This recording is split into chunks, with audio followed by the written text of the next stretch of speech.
সালামু আলাইকুম। ইউটিউবের পক্ষ থেকে তোমাদের সকলকে শুভেচ্ছা এবং আজকের বাংলা ক্লাসে স্বাগতম। আজকে তোমাদের এই ক্লাসটি জাহাদা ম্যামের ছিল।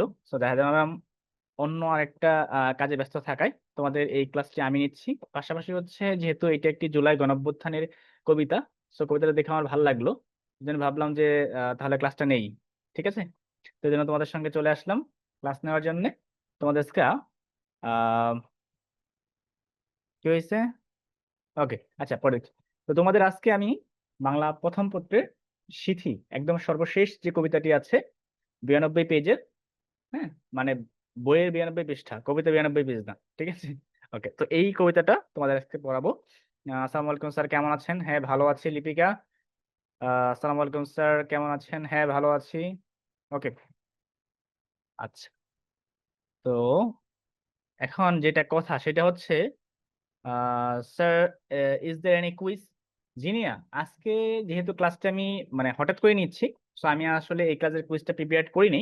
হ্যাঁ, কারণ আমি তোমাদের ক্লাস স্টার্ট হওয়ার অল্প কিছু আগে জানতে পারছি যে আমি এই ক্লাসটা নিব। সো এই কারণে, যেহেতু ম্যাম একটু ব্যস্ত আছে অন্য একটা ক্লাস নিয়ে, ঠিক আছে, সো এই কারণে আমি ক্লাসটা নিচ্ছি। আর যেটা কথা সেটা হচ্ছে, কুইজ না থাকলেও তোমাদের একটা মজার জিনিস দেখাবো, ঠিক আছে, যেটা আমার অভিজ্ঞতা থেকে দেখাবো তোমাদেরকে। সো এটা দেখার পরে তোমাদের আসলে ভালো লাগবে মনে করি, ঠিক আছে। সো আমরা প্রথমে এটা দেখবো, তারপর হচ্ছে ক্লাস শুরু করব, ঠিক আছে। এখন বলো, তোমরা গেস করো তোমাদের কি দেখাবো আসলে আমি। সালাম আলাইকুম স্যার, কেমন আছেন? হ্যাঁ সামিরা রোজ, ভালো আছি। তোমরা গেস করো তোমাদের কি দেখাবো আমি আসলে। স্যার কেমন আছেন? হ্যাঁ ভালো আছি। ওকে, রিয়ানা, হ্যাঁ রিয়ানা ভালো আছি, ওয়ালাইকুম আসসালাম। যারা যারা সালাম দিয়েছো সবাইকে ওয়ালাইকুম আসসালাম। যারা জিজ্ঞেস করেছো যে স্যার কেমন আছেন, ভালো আছি, সুস্থ আছি। আশা করছি তোমরাও ভালো আছো এবং ইউটিউবের সাথে তোমাদের ভালো লাগছে। ওকে মেধা, স্যার কেমন আছেন? হ্যাঁ ভালো আছি। মেধা, জেরিন, অ্যানিমেশন দেখাবেন? অ্যানিমেশন দেখাবো না, একটা ভিডিও দেখাবো, ঠিক আছে। হ্যাঁ একটা ভিডিও দেখাবো। ওকে, স্যামুয়েল বলছে স্যার একটা ভিডিও দেখাবেন। এরা বলছে স্যার একটা ভিডিও দেখাবেন। ওকে, ঠিক আছে।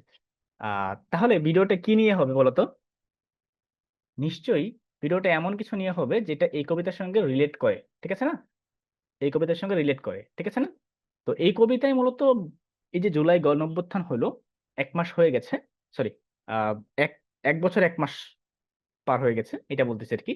সো আহ এই যে আগস্টের কিন্তু 5 তারিখে জুলাই গণঅভ্যুত্থানের মাধ্যমে হচ্ছে বাংলাদেশের দ্বিতীয় স্বাধীনতা অর্জিত হয়েছে। হুম, যেটা বলা হয়, ঠিক আছে। সো এইটা নিয়ে হচ্ছে একটা ভিডিও তোমাদের দেখাবো, পাশাপাশি হচ্ছে তোমাদের এই কবিতাটি আমি আমার মতো করে তোমাদেরকে বুঝিয়ে দেওয়ার চেষ্টা করবো আসলে কি হয়েছে এখানে, এবং এই কবিতাটি আসতে তোমরা কিভাবে লিখবে, কি করবে। চলো তোমাদেরকে প্রথমে আমি সেই ভিডিওটা দেখাই, ঠিক আছে। ওকে, তো ভিডিও দেখানোর জন্য কি করতে হবে? স্ক্রিন শেয়ার করতে হবে, ঠিক আছে। তো আমি স্ক্রিন শেয়ার করতেছি, দেখো তোমরা দেখা যাচ্ছে কিনা। লিপিকা জেরিন কি বলছো? জুলাই গণ অভ্যুত্থান, হ্যাঁ লিপিকা জেরিন জুলাই গণ অভ্যুত্থান। আচ্ছা তোমরা আমাকে বলতে পারবা যে এটাকে গণ অভ্যুত্থান বলা হয় কেন? অভ্যুত্থান শব্দ অর্থ হচ্ছে সমাবেশ, ঠিক আছে। গণ অভ্যুত্থান বলতে বোঝানো হচ্ছে যেখানে গণমানুষের অভ্যুত্থান হয়, বা যেখানে গণমানুষ অর্থাৎ সকল শ্রেণী পেশার মানুষ যেখানে নেমে আসে, অভ্যুত্থান ঘটায়, সমাবেশ ঘটায়, এটাকে বলে গণ অভ্যুত্থান। ঠিক আছে স্যার, কারণ এটাকে এভাবে নাম দেওয়া হয়েছে। আচ্ছা, ওকে ঠিক আছে, এটাকে এভাবে নাম দেওয়া হয়েছে এই জন্য না, অনেক মানুষের সমাবেশ, ঠিক আছে। ওকে, অ্যানিমেশন দেখাবেন? অ্যানিমেশন দেখাবো না, ভিডিও দেখাবো একটা। নুসরাত বলছে স্যার আমি চলে আসছি। ওকে ঠিক আছে। আহ আমি কি আসতে লেট করে ফেলছি? না লেট করে ফেলো নাই, ঠিকঠাক আসছো, ঠিক আছে ক্লাস করো। আচ্ছা চলো, আমরা হচ্ছে, সোহা বলছে সালাম আলাইকুম স্যার, ওয়ালাইকুম আসসালাম। আচ্ছা জান্নাতুল ফেরদৌস, সুদীপ্ত একটা লাইক দিয়েছে, সুদীপ্ত থামস আপ। ওকে, জুলাই রেভলিউশন, ওকে। কাইফ, কেমন আছো কাইফ? ওকে, হ্যাঁ স্যার ভালো আছি। হেডফোনটা সুন্দর, স্যার আপনার হেডফোনটা সুন্দর। হ্যাঁ হেডফোনটা সুন্দর, ঠিক আছে।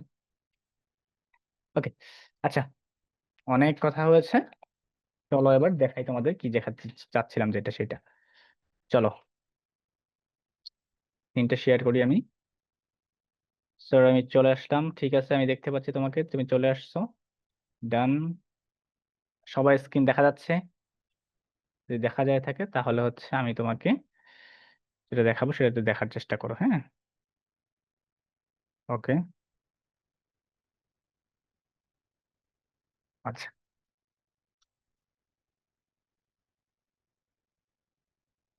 তোমাদের প্রথমে বলছি যে তোমরা এই যে দাগানো শুরু করছো, হ্যাঁ? দাগাইতেছো কেন? ঠিক আছে, অফ করে দিছি। আচ্ছা, এখন দাঁড়াও, একটু ওয়েট করতে হবে ভিডিওটা আসতে। ঠিক আছে। সো আচ্ছা, আমি তোমাকে হচ্ছে, ঠিক আছে, দাঁড়াও, ওয়েট ওয়েট ওয়েট ওয়েট।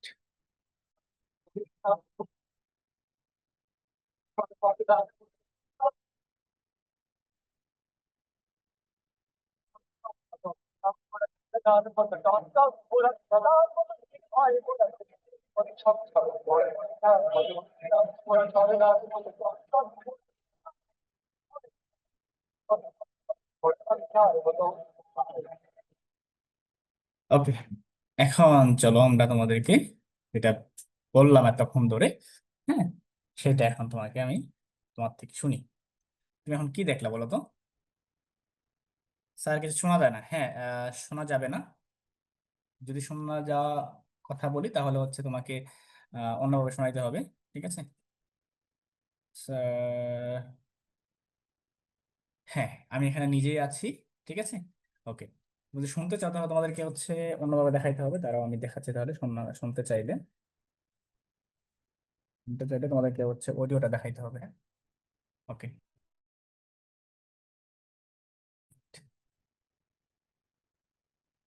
তাহলে শুনতে পারবে এখন।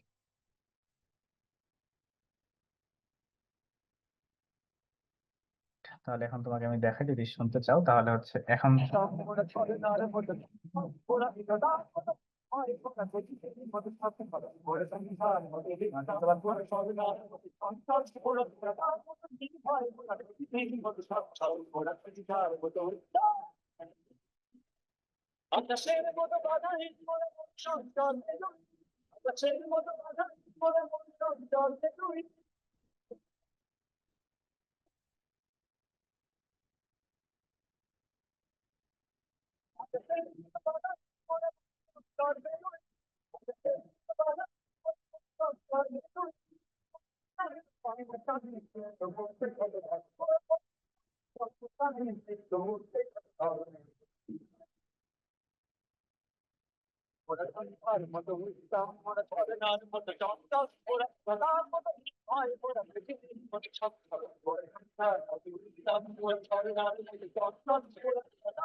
ওকে, আমাদের সব পুরোটা শোনাইছি আমি।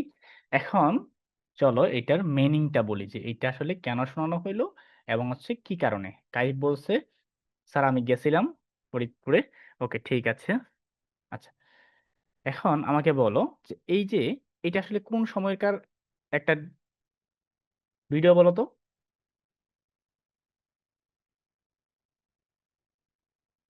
ওকে, নুসরাত স্যার 24 সালে আন্দোলনের বুঝাইছে। ওকে, আচ্ছা, এখন চলো আমরা হচ্ছে আমাদের স্লাইডে যাব। স্লাইডে যাওয়ার আগে, ওকে, এই যে সিথি, এই কবিতাটা নিয়ে আমরা আলোচনা করব। ঠিক আছে। তো আলোচনা করার আগে তোমরা সবাইকে আমাকে শুনতে পাচ্ছ নাকি? একটু কনফার্ম করো। হ্যাঁ, শুনতে পাচ্ছ। আচ্ছা, বলতেছি কাহিনী কি। ওকে, সো এইটা হচ্ছে আমাদের জুলাই গণঅভ্যুত্থানের সারমর্ম, বা এটা নিয়ে লেখা একটা কবিতা। এখন এই কবিতায় আসলে মূলত কি কি হয়েছে সেটা দেখানোর জন্য তোমাকে এই ভিডিও দেখাইছি। এই ভিডিওতে তোমরা হচ্ছে অনেকে আমাকে দেখছো। ঠিক আছে। কারণ এই ভিডিওটা মূলত আমার ফোনে যে ছবিগুলো ছিল সেই ছবিগুলো দিয়ে ভিডিওটা করা। আন্দোলনের সময় বিভিন্ন জায়গায় বিভিন্ন সময় যে আন্দোলন করেছি, তো সেই ছবিগুলো দিয়েই হচ্ছে ভিডিওটা বানানো, যেহেতু জুলাই গণঅভ্যুত্থানের কবিতা এই জন্য এইটা রিলেট করে এই জন্য তোমাদেরকে দেখানো হলো। ওকে, এখন তুমি আমাকে বলো, দেখছো তোমরা এই জায়গায় যে আমরা বিভিন্ন সময় বিভিন্ন জায়গায় এক জায়গায় লাঠি হাতে এক জায়গায় বসে আছি, নেক্সট এক জায়গায় হচ্ছে ঢিল ছুটতেছি, ঠিক আছে, এই সময় মাথায় হচ্ছে আহ পতাকা বাঁধা, ঠিক আছে, এবং তোমাদেরকে আরেকটা জিনিস একদম এখানে দেখাই আবারও, ঠিক আছে, এটা সেটা হচ্ছে এই যে প্রথম যেটা, ঠিক আছে, কোথায়, এই যে এখানে যেটা প্রথম, কই, প্রথম যে ছবিটা আছে না, প্রথম এটা হচ্ছে আমার বন্ধু, এইগুলো সব শাহবাগের ছবি, ঠিক আছে, এই যে দেখো, এই যে এই ছবিটা আছে না, ঠিক আছে, ওকে, এই যে এখানে শেখ হাসিনার ছবিটা আছে, এই ছবিটা কিন্তু পুরো নষ্ট করে দেওয়া হয়েছে, ঠিক আছে, এখানে একটা পরে দানবের ছবি আঁকা হয়েছিল, তারপর আবার শেখ হাসিনার ছবি আঁকা হয়েছে। তো এইটা হচ্ছে শাহবাগের একদম প্রথম দিনের ছবি, যেদিন হচ্ছে 15 তারিখ, মানে 15ই জুন, ঠিক আছে, আহ সরি 15ই জুলাই, যেদিন 15ই জুলাই যেদিন হচ্ছে প্রথম ছাত্রলীগ হচ্ছে হামলা করে 21শে হলে, ওই দিন আমরা এখানে ছিলাম, ঠিক আছে, এটা হচ্ছে ওই দিনের ছবি। ওকে, ওই দিন হচ্ছে এরকম সবাই এখানে বসেছিল, ঠিক আছে, আমরা স্লোগান দিতেছিলাম, এইটা হচ্ছে ক্যামেরা থেকে নেওয়া একটা ছবি। তো ওই জায়গাটায়, ওই মুমেন্টে যদি কেউ না যায় তাহলে ওইটা কখনোই সে আন্দাজ করতে পারবে না যে ওই মুমেন্টটা কিরকম ছিল আসলে, ওই দিনের মুমেন্টটা কিরকম ছিল। ওই দিন একসময় দৌড়াতে দৌড়াতে মনে হচ্ছিল যে মানে হয়তো আর 30 সেকেন্ড দৌড়ালে মারা যাবো, ঠিক আছে, মানে এত পরিমাণে কি হয়েছিল, দৌড়াতে দৌড়াতে মনে হচ্ছিল যে আর 30 সেকেন্ড দৌড়ালে হয়তো মারা যাবো। হুম, এখন আর বাঁচা পসিবল না, কিন্তু আল্লাহর রহমতে আলহামদুলিল্লাহ এখনো বেঁচে আছি, ঠিক আছে। আর আন্দোলনের সময় প্রতিটা দিন এমন গেছে যে হচ্ছে যখন রাস্তায় নামছি তখন মনে হচ্ছে যে না, এই মাত্র সম্ভবত কোন একটা বুলেট আসবে, শেষ, মানে একটা বুলেট মানে শেষ, ঠিক আছে। তো এরকম একটা পরিস্থিতির মধ্যে সবাই গেছে, শুধু আমি না, আমার যারা ফ্রেন্ড সার্কেল ছিল এখানে, এবং এই যে এখানে যে যত মানুষগুলো দেখতে পাচ্ছ না, এই সব মানুষগুলো এই পরিমাণ রিস্ক নিয়ে তারা হচ্ছে এই জায়গায় যে দাঁড়াইছে, এবং ওই জায়গায় রাস্তায় দাঁড়াইছে, আন্দোলন করছে। এখন এই সবগুলা, এই 14 মিনিট ধরে যেটা বলতেছি, এইটা বলার একটাই মানে যে তুমি যখন এই কবিতাটা পড়বা তখন যাতে এইটার ইনার মিনিংটা বুঝতে পারো, মানে এটার ভিতরে আসলে কি বোঝাচ্ছে। যখন কবি বলতেছে তখন তোমার কাছে মনে হতে পারে যে না, এগুলো তো কি বলতেছে, এমনিই বলতেছে, ঠিক আছে, এমন হতে পারে। হুম, কিন্তু এর উদ্দেশ্য একটাই, যাতে করে তুমি হচ্ছে সহজে বুঝতে পারো। এখন আমরা চলো আমাদের পিপিটির মধ্যে চলে যাই, আমরা কি পড়বো সেটা নিয়ে। ওকে, তারপর আস্তে আস্তে বিভিন্ন সময় বিভিন্ন কিছু বলবো। ওকে, আচ্ছা, প্রথম হচ্ছে এই কবিতার নাম হচ্ছে সিথি, ঠিক আছে, ওকে, হাসান রুবায়েত এই কবিতাটা লিখছে। ওকে,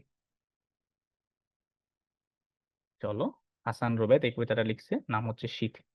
এখন তোমাদের মানে কবিতার প্রথম লাইনে বলছে, ভাই মল্ল রংপুরে, সেই রংপুরই তো বাংলাদেশ।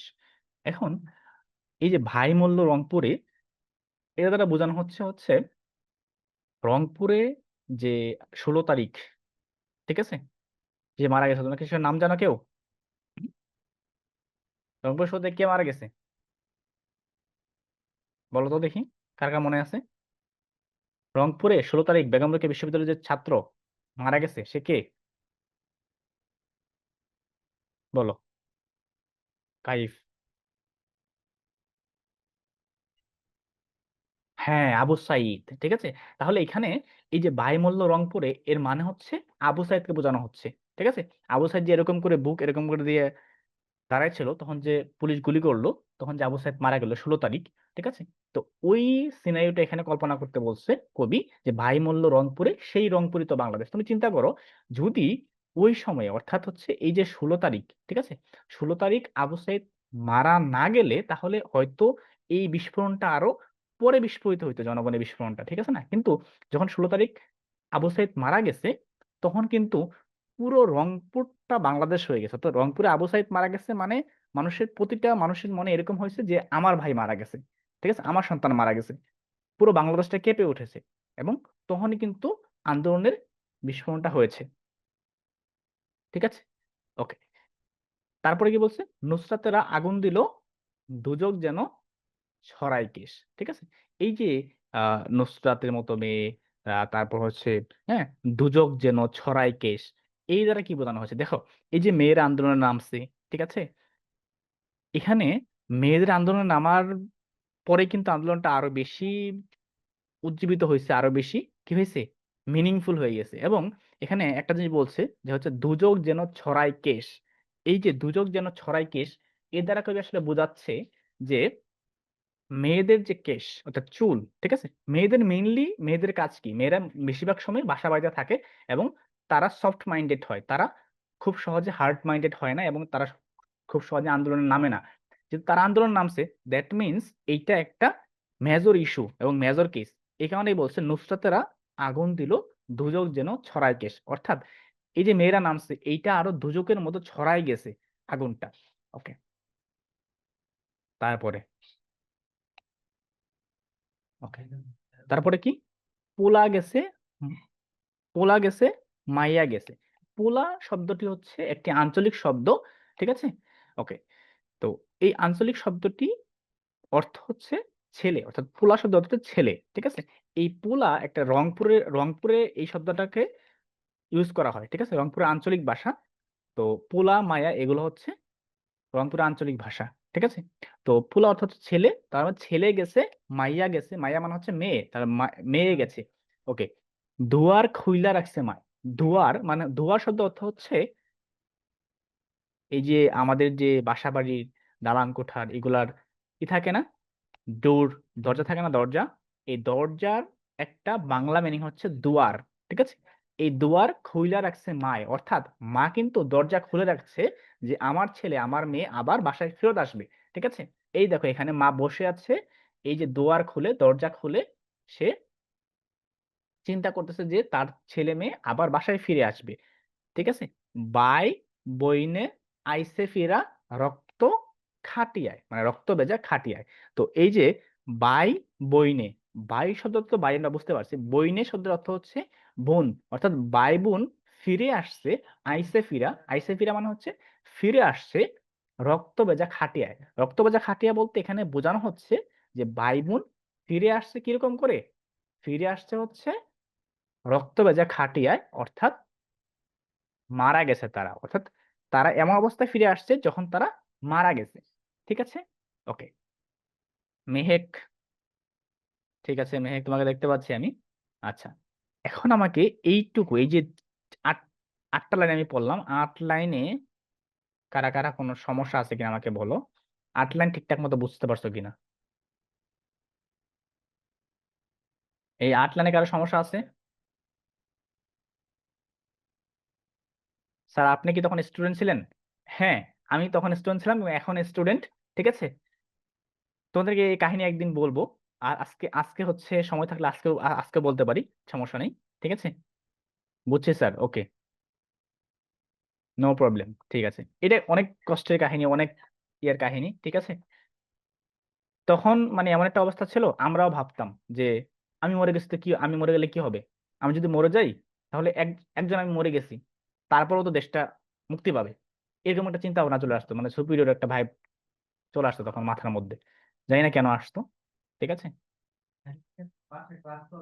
চলো তাহলে নেক্সট, তারপরে কি, তারপরে হচ্ছে এটা আমরা পড়লাম, ঠিক আছে। ওকে, তারপরে হচ্ছে, ওকে, এটা পড়ছি, এটা পড়ছি, ওকে। আচ্ছা, এখানে মাঝখানে একটা লাইন বাদ গেছে, ঠিক আছে, এটা পিপিটির মধ্যে বাদ গেছে, ওকে। তারপর হচ্ছে দেখো, বলছে কৌমি তরুণ দাঁড়াইয়া ছিল, এটা আগের লাইন আর কি, বাদ দিয়েছিল মাঝখানে, ঠিক আছে।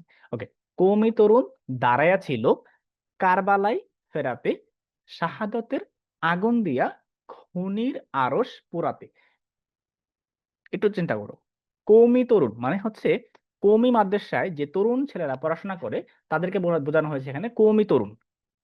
দাঁড়ায়া ছিল মানে হচ্ছে এই যে আন্দোলনে বিভিন্ন সময় বিভিন্ন রাস্তায় বিভিন্ন ঘাটে দাঁড়ায়া থাকে মানুষ আন্দোলন করছে, সেটা বোঝানো হচ্ছে। কারবালাতেই ফেরাতে, অর্থাৎ কারবালার কথা তোমরা সবাই শুনেছো, ঠিক আছে। হাসান হুসাইনের যে কারবালার ইতিহাস সেটা তোমরা সবাই শুনেছো, ঠিক আছে, যেখানে আহ হত্যা করা হয় তাদের, ঠিক আছে। তো ওই যে কারবালা ইতিহাস, সেই কারবালা শব্দটি এখানে ব্যবহার করা হয়েছে যে তাদেরকে আসলে মারা হয়েছে, খুন করা হয়েছে, হত্যা করা হয়েছে। তো কারবালাই ফেরাতে শাহাদতের আগুন দিয়া। শাহাদতের আগুন বলতে এখানে বোঝানো হচ্ছে যখন একটা মানুষ শহীদ হয়, মারা যায়, শত্রু, দেশ বিরোধী শত্রুরা কি করে, তাকে মেরে ফেলে, সে শাহাদত বরণ করে শহীদ হয়, তখন এই যে শাহাদতের আগুন দিয়া খুনির আরশ পোড়াতে। অর্থাৎ খুনির আরশ বলতে কি, খুনির আরশ বলতে এখানে বোঝাচ্ছে যে খুনি যারা আছে, অর্থাৎ যারা হচ্ছে মানুষ মারে, তাদেরকে বোঝানো হয়েছে। এবং আরশ পোড়াতে, এখানে আরশ শব্দটি হচ্ছে বোঝায় যে সমগ্র বিস্তৃত। অর্থাৎ আল্লাহ তাআলা যেমন তার আরশে সমগ্র বিস্তৃত, ঠিক তেমনি আরশ শব্দটি দ্বারা বোঝায় সমগ্র সর্বত্র বিস্তৃত। ঠিক আছে, খনির আরশ বলতে বোঝায় খুনি সর্বত্র বিস্তৃত। ঠিক আছে, এবং খুনির আরশটা পুরাবে এই শাহাদাতের আগুন। অর্থাৎ একটা মানুষ শাহাদত বরণ করলে তার আশেপাশে যে মানুষ থাকে, তাদের ভিতরে যে আগুনটা জ্বলতে থাকে, সেই আগুনটা খুনির আরশটা পুরাই দিবে, এরকম। তারপরে হচ্ছে, তারপর তো এই যে এটা পোলা গেছে, মাইয়া গেছে, দুয়ার খুলে রাখছে মাই, ভাই বোনে আইসে ফিরা, রক্ত ভেজা খাটিয়ায়। এটা তো বুঝাইলাম। তারপরে দেখো নেক্সট, তারপরে একটা জিনিস এখানে একটু খেয়াল করো, কি বলছে, মরা পুত্রে কোলে নিয়ামা ফিরছে ওটুতে রুজ, পুলারে খুঁজে অহন আইডি কার্ডের ফটোতে। একটা জিনিস খেয়াল করো, মরা পুত্রে কোলে, ঠিক আছে। তো ময়মনসিংহের ভাষায় পুত শব্দের অর্থ হচ্ছে ছেলে, ঠিক আছে, এটা একটা আঞ্চলিক ভাষা। মরা শব্দের অর্থ হচ্ছে যে মারা গেছে, ঠিক আছে। মরা শব্দের অর্থ কি, যে মারা গেছে। অর্থাৎ মরা পুত্রে নিয়া কুলে, অর্থাৎ যেই ছেলে মারা গেছে সেই ছেলেকে খুলে নিয়া মা ফিরেছে অটুতে রুজ, ঠিক আছে। অর্থাৎ মা তার ছেলেকে নিয়ে অটুতে করে রোজ যে ভিড়তো, সেইটার কথা বলতেছে। তো মরা পুত্রে নিয়া মা ফিরেছে অটুতে রোজ, পুলারে খুঁজে অহন আইডি কার্ডের ফটোতে। এই যে ছেলে, যে ছেলে প্রতিদিন স্কুলে যাইতো, সেই স্কুলে মা তাকে অটোতে করে নিয়ে যাইতো, প্রতিদিন নিয়ে যাইতো, কুলে করে নিয়ে যাইতো।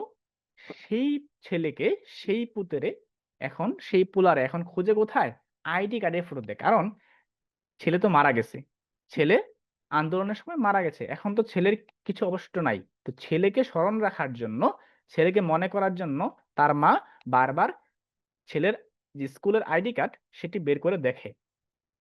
এই লাইন দ্বারা এটা বোঝানো হয়েছে। ওকে, তোমরা নিশ্চয় দেখছো যে তোমাকে যখন আমি আমি আমার ভিডিও ছবিটা দেখলাম, আমাদের গায়ে, আমাদের গলায় একটা আইডি কার্ড ছিল, আমাদের ক্যাম্পাসের আইডি কার্ড। সেরকম সবার গলায় আইডি কার্ড ঝুলানো থাকতো, সবাই বিভিন্ন ক্যাম্পাসে, ঠিক আছে। ওকে, সুদীপ তো, আমি তোমার সঙ্গে পরে কথা বলি, হ্যাঁ, একটু বুঝাই এটা, হ্যাঁ। ওকে, তারপরে দেখো, তারপরে চক্ষু দিল, পাও দিল, সারা বাংলায় কাফন শেষ। এখন দেখো একটা জিনিস লিখছে এখানে, যে চক্ষু দিল, পাও দিল, অনেকের চোখ হারাইছে, হ্যাঁ, কাঁদুনে গ্যাস যেটা টিয়ার সেল, হ্যাঁ। তোমরা হচ্ছে টিয়ার সেলের গন্ধ দেখছো কিনা কখনো, ঠিক আছে, কাঁদুনে গ্যাস টিয়ার সেল। তোমাকে আরেকটা জিনিস আমি দেখাই এখানে, মাঝখানে একটু ইন্টারাপ্ট করব, ঠিক আছে। চলো, এইটা আবার একটু প্লে করি, প্লে করে তোমাকে একটা জিনিস দেখাবো, যেন দেখানোর জন্য আসছে, ঠিক আছে। এই দেখো, এখানে একটা ছেলে বের হয়েছিল, ঠিক আছে, আমার ফ্রেন্ড, ওর মুখে দেখবা ই মাখানো আছে, পেস্ট মাখানো আছে। একটু পরে আমার মুখে দেখাবে, দাঁড়াও, wait,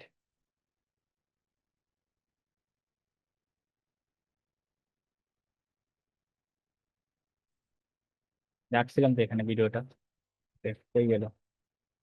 এই দেখো, এই দেখো, এইটা হচ্ছে আমার ফ্রেন্ড হৃদয়। এইখানে দেখো এই যে একটা ছেলে, ঠিক আছে, এটা হচ্ছে আমার মুখ, ঠিক আছে। এখানে দেখো এই যে দেখো পুরো মুখটা সাদা, ঠিক আছে। এর কারণ হচ্ছে এখানে হচ্ছে তোমার কি মেশানো, এখানে হচ্ছে পেস্ট, আমরা যে টুথপেস্ট, আমরা যে দাঁত মাজি না, এই টুথপেস্ট হচ্ছে মুখে দেওয়া ছিল। কারণ কি, কারণ হচ্ছে পিছনে দেখো এই যে পিছনে ধোঁয়া দেখছো, এটা হচ্ছে কার্বনিক গ্যাসের ধোঁয়া, ঠিক আছে, টিয়ার সেলের ধোঁয়া। তো টিয়ার সেলটা মূলত যাতে করে হচ্ছে আমাদের ক্ষতি না করে, এই জন্য আমরা সবাই ওই সময়টায় পেস্ট, মানে হচ্ছে যে আমাদের টুথপেস্ট, এগুলো পকেটে নিয়ে ঘুরতাম, ঠিক আছে। তো এই টুথপেস্ট গুলো মুখের মধ্যে দিতাম। আর এই যে আগুন যে জ্বালানো, তখন বিভিন্ন সময় আগুন জ্বালানোর একটা উদ্দেশ্য ছিল যে টিয়ার সেল যখন দেওয়া হয় তখন হচ্ছে খুব অক্সিজেনের অভাব হয় ওইখানে। তো যখন আগুন যেখানে জ্বলে সেখানে অক্সিজেন থাকে, তো এইখানে ওই আগুনের কাছে নিয়ে শ্বাস নিতে সুবিধা হইতো, এই কারণে হচ্ছে আগুন জ্বালানো হইতো। ঠিক আছে, এইটা এটা তোমাদের দেখাইলাম এই কারণে। আবার চলো আবার আমরা পিপিটিতে যাই। ওকে, চলো। তাহলে এই যে চক্ষু দিল, পাও দিল, সারা বাংলায় কাফন শেষ। ঠিক আছে, এখন এই যে চোখ দিল বলতে এখানে বোঝানো হচ্ছে টিয়ার সেল ছোড়ার কারণে অনেকের চোখ কিন্তু নষ্ট হয়ে গেছে। হ্যাঁ, কারণ টিয়ার সেল ছড়লে চোখের অনেক ক্ষতি হয়। ঠিক আছে, এই জন্য আমরা হচ্ছে যে টিয়ার সেল থেকে রক্ষা পাওয়ার জন্য কি বললাম, পেস্ট দিতাম, মুখে পেস্ট দিতাম, যাতে করে হচ্ছে টিয়ার সেলটা আমাদের ক্ষতি করতে না পারে, কম ক্ষতি করে। পাও দিল, অনেকে কিন্তু পা কি হয়েছে, নষ্ট হয়ে গেছে, হুম, কেটে গেছে, গুলি লাগছে। তাহলে পরে বলছে কি, সারা বাংলায় কাফন শেষ। শেষ শব্দটি তালব্য স একার মূর্ধন্য স দিয়ে লেখা হলেও এখানে কবি একটু ব্যঙ্গ করে তালব্য স একার মূর্ধন্য স দিয়ে লিখছেন। এর কারণ হচ্ছে এখানে কাফন শেষ বলতে বোঝানো হচ্ছে, ব্যঙ্গ করে বোঝানো হচ্ছে এই কারণে যে মূলত এই কাফন গুলো তো শেষ হওয়ার কথা ছিল না, কিন্তু কেন শেষ হচ্ছে, এটা কবি কল্পনা। আসলে কি কাফন শেষ হয়ে গেছিল, বাংলাদেশের কাফন ছিল না, কাফনের কাপড় ছিল না, ছিল। এটা দ্বারা বোঝানো হচ্ছে আসলে যে মনুষ্য বিবেকের যে কাফন সেটি শেষ হয়ে গেছে। কারণ মানুষ কি ইচ্ছা করলে একটা মানুষকে মেরে ফেলতে পারে? কিন্তু সারা বাংলা এই কাহিনীটাই করছে। ইচ্ছা করলে পুলিশ গুলি করছে, ইচ্ছা করলেই আওয়ামী লীগের যে আহ নেতাকর্মীরা ছিল, ছাত্রলীগ ছিল, তারা বিভিন্ন সময় বিভিন্ন জায়গায় ছাত্রদের উপর হামলা করছে, তাদেরকে মেরেছে। তো এই কারণে বলা হচ্ছে ব্যঙ্গ করে যে কাফন শেষ। গুরুস্থানে কান্দে শহীদ। গুরুস্থানে কান্দে শহীদ বলতে বোঝানো হচ্ছে গুরুস্থানে শহীদরা কাঁদছে।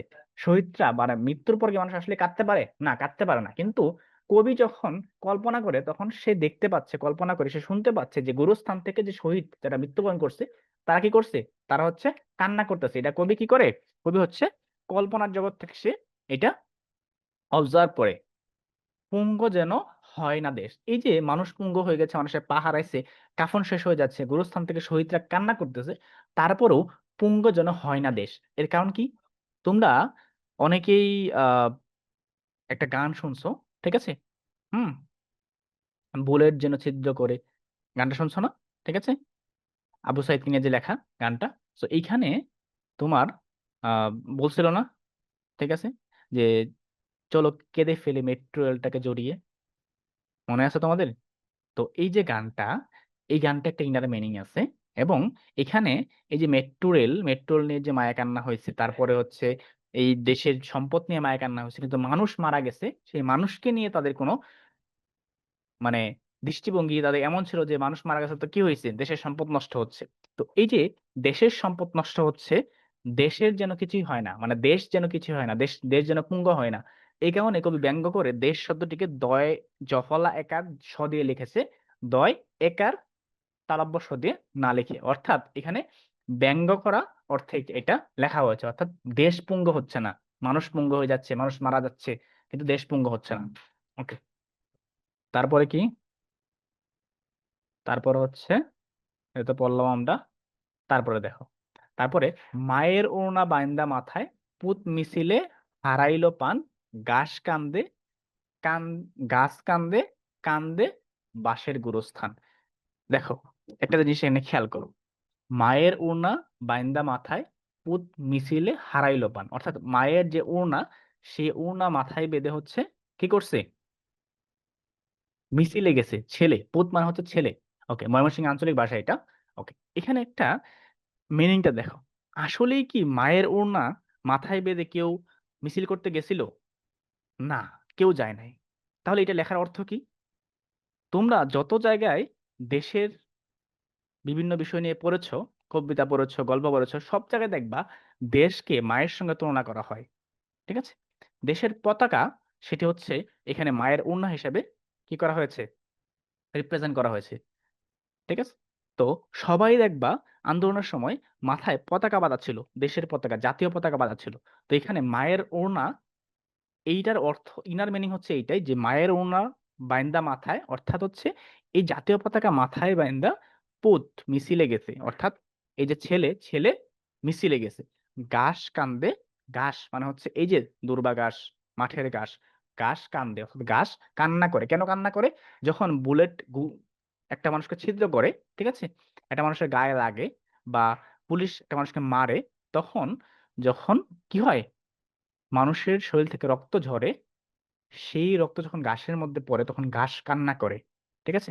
গাছ গাছ যখন এই যে শব্দ, কাঁদনে গ্যাস, এই যে গ্যাস, ঠিক আছে, এটা যখন গাছ উপলব্ধি করে তখন সেও কান্না করে, কান্দে বাঁশের গোরস্থানে। যখন একটা মানুষ মারা গেছে আন্দোলনের সময়, তখন বাঁশের যে গোরস্থান, অর্থাৎ যেই গোরস্থানে বাঁশ দিয়ে কি করা হয়, কবর দেওয়া হয়, কবরের সময় তোমরা জানো কবরের উপর দিয়ে বাঁশ বিছিয়ে দেওয়া হয়, তারপর উপর মাটি দেওয়া হয়, তো বাঁশের গোরস্থান এই কারণে কান্না করে। এখন আমাকে বলো যে এতটুকু পরিমাণ তোমরা সবাই বুঝতে পারছো কিনা? স্যার, ওকে, রেডিয়া। স্যার এই লাইনটা বুঝে দেন, শাহাদাতের আগুন দিয়া বলতে এখানে বোঝানো হচ্ছে তোমার, শাহাদাত বলতে হচ্ছে যারা শহীদ হয়েছে। ঠিক আছে? একটা মানুষ শহীদ হলে তার আশেপাশের যে মানুষগুলো রয়েছে, ধরো আমার বন্ধু শহীদ হয়েছে, ঠিক আছে, আমার বড় ভাই শহীদ হয়েছে, তার মানে কি, আমার মনের মধ্যে কেমন লাগবে? আমার মনের মধ্যে একটা আগুন জ্বলবে না, যে আমার ভাইকে মেরে ফেলছে, আমার বন্ধুকে মেরে ফেলছে?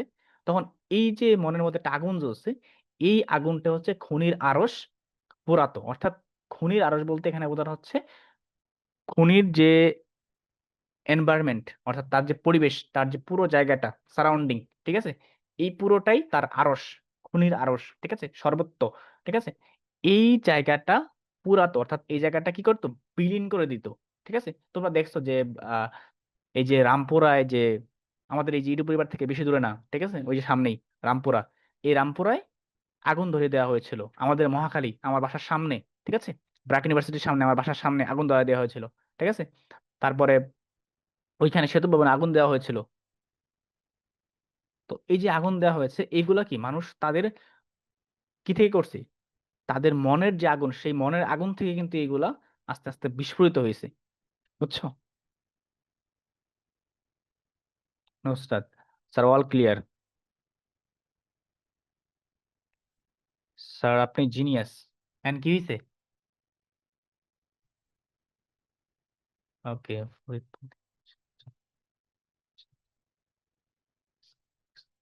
আচ্ছা লাইভ দিছে দেখছো, ঠিক আছে। ওই দিনে যেদিন প্রথম, প্রথম যেদিন হচ্ছে 15 তারিখে, 15 জুলাই যেদিন কাহিনী ঘটলো, সেদিনও তো লাইভ দিছিল, ঠিক আছে। স্যার আপনি অনেক সাহসী। হ্যাঁ, তখন আসলে সাহসী না হয়ে কিছু করার ছিল না। ঠিক আছে sir, I can just read. না, জাস্ট রিড না, ঠিক আছে sir, I want to read. আচ্ছা, পড়তে দেবনি, ঠিক আছে, পরে, এখন না, এখন না, এখন না, আমি তোমাদের জিনিসটা বুঝাইনি আগে, ঠিক আছে, তুমি বুঝো আগে জিনিসটা আসলে। হ্যাঁ স্যার, ক্লিয়ার, ঠিক আছে। জিনিয়া, না জিনিয়া, এখন না, এখন না, হোয়াই, এখন পড়াচ্ছি তো, সো এখন আমি পড়াইনি, তারপর তুমি পড়বা, তোমাকে পড়তে দেবো, সময় আছে অনেক, 35 বাজে, ঠিক আছে। আর পড়তে হয়তো বা আমাদের 10-15 মিনিট লাগবে, ঠিক আছে। ওকে, কথা বলো না সবাই, ঠিকঠাক মতো পড়ো, ঠিক আছে। সবার এসএমএস আমি আসলে দেখতে পাই না, ঠিক আছে, অনেকে এসএমএস দিছো, কিন্তু আসলে মেহেক, মেহেক কি বলছে, স্যার কেমন আছেন, হ্যাঁ মেহেক ভালো আছি, তোমাকে দেখছি আমি, তুমি হাসতেছো। ওকে, জুলাই 24। ওকে, আফরিন, হ্যাঁ আফরিন ক্লিয়ার, ঠিক আছে। আর কে, 8টা এসএমএস থেকে, আচ্ছা, ওকে। স্যার কুইজ হবে না আজকে, কুইজ হবে না, কারণ হঠাৎ করে আমি ক্লাস নিচ্ছি তো, হঠাৎ করে তার কুইজ বানানো যায় না। মাহি, আবু সাইদ, ওকে, ঠিক আছে। কে, মার দিয়া, ওকে মার দিয়া, sir all WiFi turn off features night, okay ঠিক আছে। মেহেক বলছে, স্যার আজকে এমসিকিউ আছে? না, আজকে এমসিকিউ নাই, কারণ হচ্ছে বললাম তো যে কেন এমসিকিউ নাই। এমসিকিউ নাই হচ্ছে আমি হঠাৎ করে ক্লাসটা নিচ্ছি, আমি যদি আগে থেকে জানতাম যে ক্লাসটা নিব, তাহলে কিন্তু আমি অবশ্যই এমসিকিউটা করে রাখতাম। ঠিক আছে, তো কোথায় ছিলাম আমরা?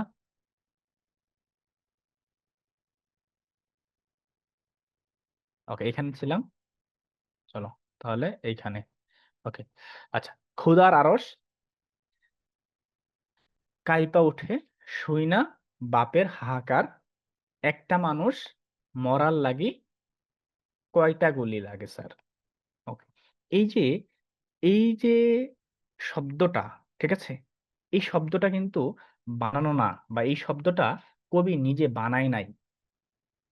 এখানে কবি এটুকু লিখছে যে ক্ষুধার আরস কাইপা উঠে শুই না বাপের হাহাকার। এই লাইনটা কবির লেখা, যে ক্ষুধার আরস বলতে এখানে বোঝানো হচ্ছে আল্লাহ তাআলা সর্বত্র বিরাজমান, এবং আল্লাহ তাআলা যে আরশ, অর্থাৎ সর্বত্র বিরাজমান আল্লাহ তাআলা মানে পুরোটাই, অর্থাৎ পুরো দুনিয়া কেঁপে উঠে শুই না বাপের হাহাকার। বাপের হাহাকার বলতে যার ছেলে মারা গেছে সেই ছেলের যে বাবা, তার বাবা যে কান্না করতেছে, হাহাকার করতেছে, তার যে দুঃখ কষ্ট, এইটাই কি হয়, ক্ষুধার আরশ কাঁপা ওঠে।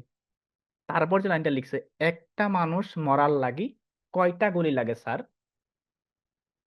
এইখানে এই একটা লাইনের পর যে একটা লাইন ছোট করে লিখছে, কয়টা গুলি লাগে স্যার, এখানে স্যার একটা শব্দ আছে। এইটা আমরা যদিও স্যার লিখে হচ্ছে দন্তস্বয় জফলা আকার র, স্যার, ঠিক আছে। তো এই স্যারটা এখানে এভাবে না লিখে লিখছে হচ্ছে ছয় আকার সা আকার। এইটাও এখানে কবি ব্যঙ্গ করে লিখছে এবং আঞ্চলিক ভাষায় লিখছে।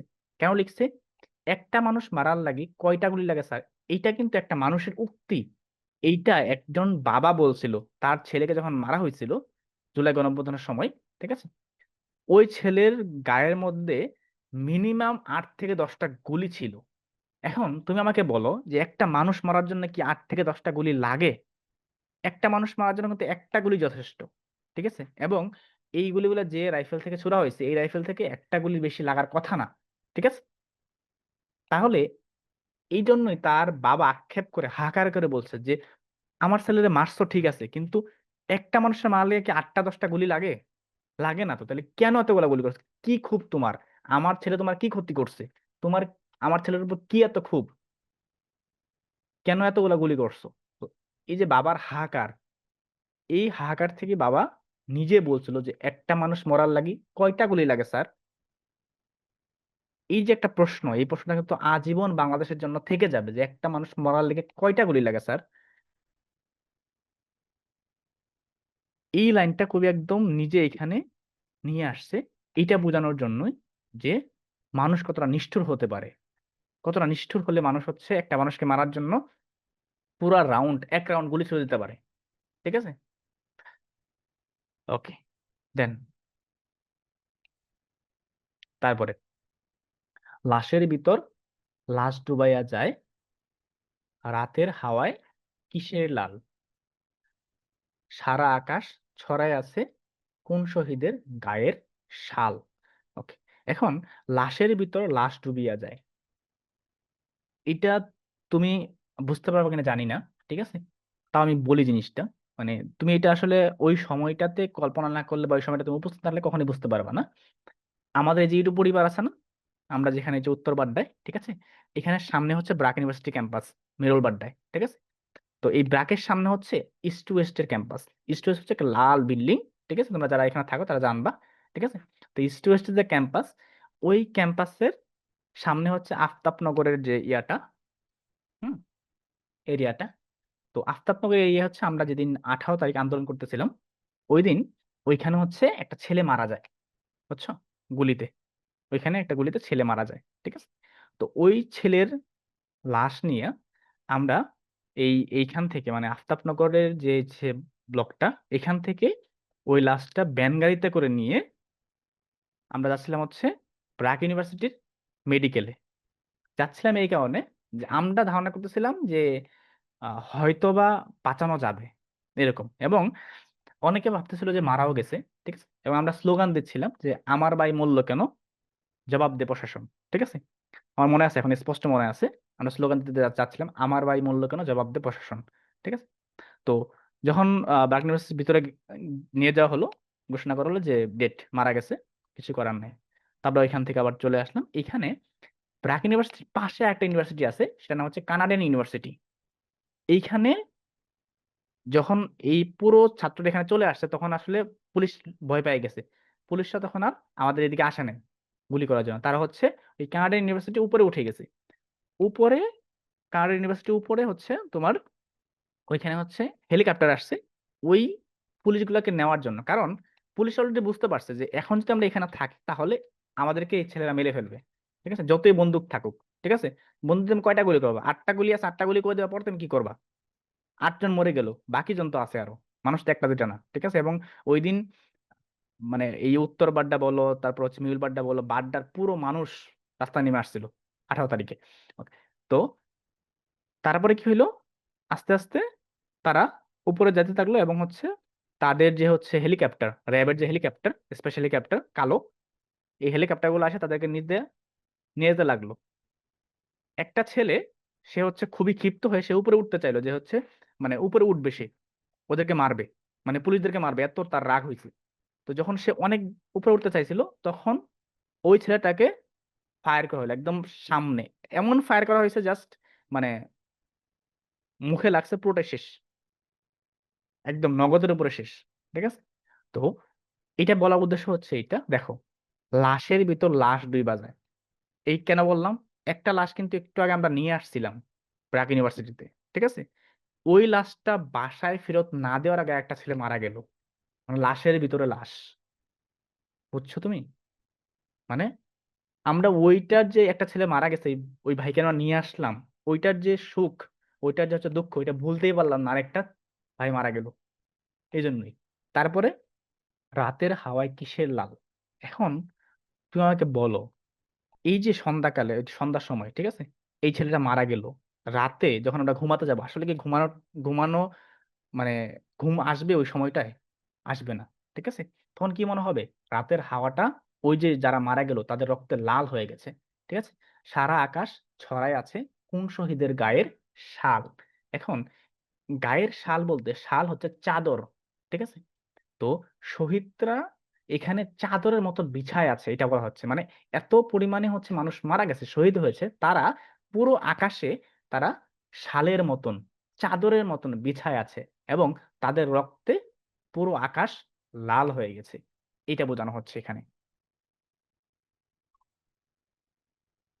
তারপরে ওকে, চিরকালই স্বাধীনতা আসে এমন রীতিতে, কত রক্ত লাইগা আছে বাংলাদেশের সিথিতে। এখন এই যে তোমাকে প্রথমেই বলছিলাম, যে যেখানেই কোনো দেশকে মিন মিন করা হয়, কোনো দেশের কথা বলা হয়, সেখানেই দেখবা দেশকে মায়ের সঙ্গে তুলনা করা হয়। এবং এইটার একটা কারণ আছে। তুমি দেখো, তোমার মা তোমার জন্য কি করে? তোমার মা হচ্ছে তোমাকে ছোটবেলা থেকে লালন পালন করছে। হ্যাঁ। সে না খায় হলেও তোমাকে খাওয়ায়। সে একটু যদি আনকমফোর্ট জায়গায় বসে, তোমাকে কমফোর্ট জায়গাটা সে বসায়। ঠিক আছে। দেখবা সোফার যেই জায়গাটা হচ্ছে একটু নষ্ট হয়ে গেছে, সেই জায়গাটা সে বসে তোমাকে হচ্ছে সোফার একদম নরম জায়গাটা, ভালো জায়গাটা, সেখানে তোমাকে বসায়।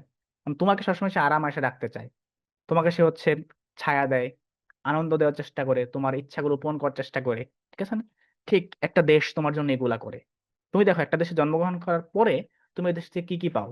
তুমি একটা দেশে জন্মগ্রহণ করার পরেই ওই দেশ থেকে তুমি একটা ভূখণ্ড পাও, যে ভূখণ্ডের মধ্যে তুমি তোমার বাড়িতে যেমন যেখানে ইচ্ছা সেখানে যাইতে পারো। ঠিক আছে। তুমি তোমার দেশে যেখানে ইচ্ছা সেখানে যাইতে পারো, কোনো পাসপোর্ট, কোনো ভিসা লাগে না। কিন্তু তুমি দেখো, তোমার দেশের বর্ডার পরে তুমি অন্য কোথাও যাবা, তুমি যেতে পারবা না। তোমাকে পাসপোর্ট লাগবে, তোমাকে ভিসা লাগবে সে দেশে ঘোরার জন্য, সে দেশে যাওয়ার জন্য। তাহলে এই দেশ কিন্তু তোমাকে জন্মগ্রহণ করার পরে তোমাকে এই স্বাধীনতা দিয়েছে, যে এই 56,000 বর্গ মাইল যে দেশটা আছে, 1,47,570 বর্গ কিলোমিটার, এই পথে তুমি ঘুরতে পারবা নির্দ্বিধায়, এখানে থাকতে পারবা। এই জিনিসটা তোমাকে স্বাধীনতা দিয়েছে দেশ। তোমাকে একটা ভাষা দিয়েছে, যে ভাষায় তুমি কথা বলতে পারো। ঠিক আছে।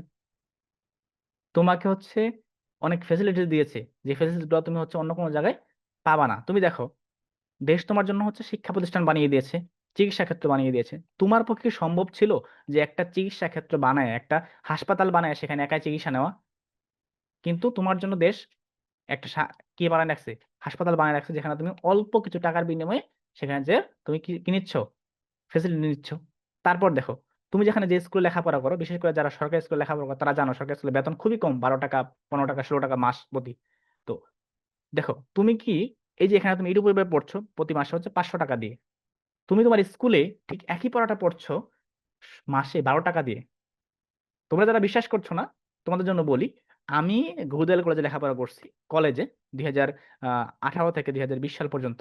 তো ওই সময়টা আমি যখন লেখাপড়া করছি, আমার বেতন ছিল প্রতি মাসে মাত্র 20 টাকা, কারণ এটা সরকারি কলেজ। ঠিক আছে।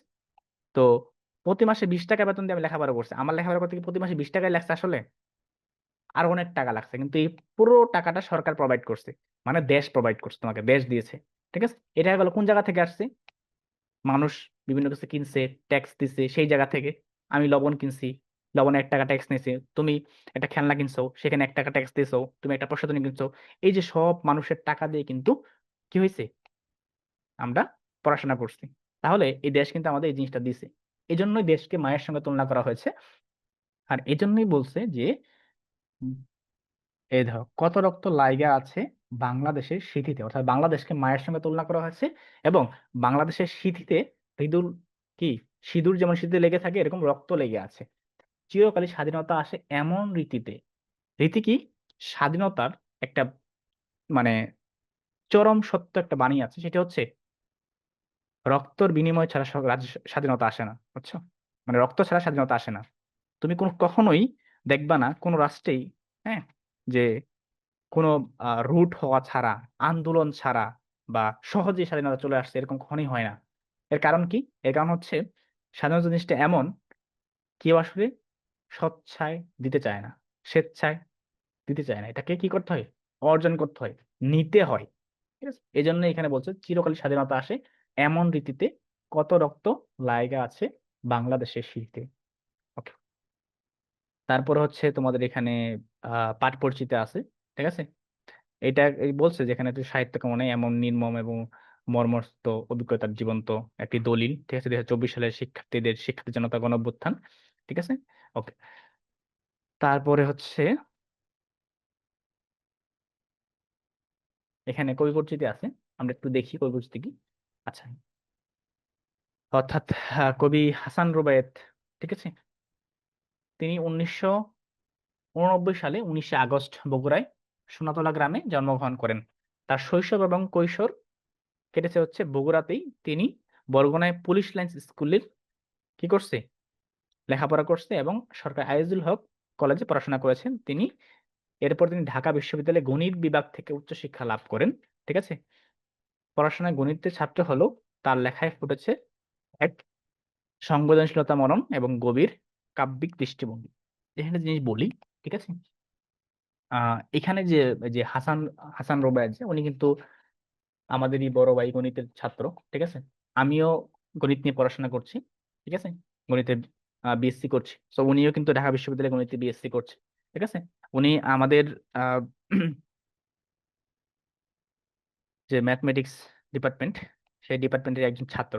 ঠিক আছে, ওনার ডিপার্টমেন্টে আমার অনেক বন্ধুরাও পড়ে। ঠিক আছে, তো তো গণিত পড়ে, তারপরেও কিন্তু তার লেখায় যে সাবলীলতা, যে দৃষ্টিভঙ্গি ফুটে উঠেছে, যে মানে তোমার একটা গ্রাম থেকে উঠে আসা মানুষের ভাষার মতো সে ভাষা ইউজ করেছে, যেটা, সেটা কিন্তু অবশ্যই প্রশংসনীয়। এবং যে আঞ্চলিক ভাষাগুলো তিনি ইউজ করেছে বা মানে এখানে ব্যবহার করেছে, সেগুলো কিন্তু প্রশংসার দাবিদার।